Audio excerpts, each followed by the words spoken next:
আসসালামু আলাইকুম রহমতুল্লাহ বারাকাতু। এটা হচ্ছে আমার day 13। So overall market bullish. So আমি বুলিশের অপরচুনিটি খুঁজতেছি কিভাবে নেওয়া যায়। সো মার্কেট এভাবে একটা ফল দিছে লন্ডন সেশনে, ছোট একটা ফল দিছে। তো আপনার 400 পিপসের মতো। ছোট না, এটা বড় ফল। মানুষের ওভারঅল মানুষের কাছে ট্রেন্ড চেঞ্জ হয়ে গেছে। কিন্তু ওভারঅল মার্কেট তো বুলিশ। সো আমি এখান থেকে একটা ট্রেড নিলাম একটা সাপোর্ট জোনের বেসে। সো ওখান থেকে লিকুইডিটি সুইপের বেসে আমার টিপির টার্গেট ছিল 4942।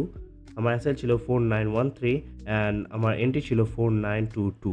সো এই প্রাইসে কিন্তু আমাকে 100 পিপসের আমি এসএল নিয়েছিলাম, কিন্তু 100 পিপসের এসএল হিট করার পরে মার্কেট আরও একটু সুইপ করছে। আরও একটু সুইপ করে মার্কেট বিলং মানে আমাকে ট্র্যাপ কইরা মার্কেট অরিজিনাল সুইপ দিচ্ছে। আমি ওটা ক্যাচ করতে পারিনি। তারপর মার্কেট বিলং এবং দেখতে পাচ্ছেন লস। ফেরা নাই, নো পেইন নো গেইন, সমস্যা নাই। So we will be back again, we will be making a money again inshallah, no matter what.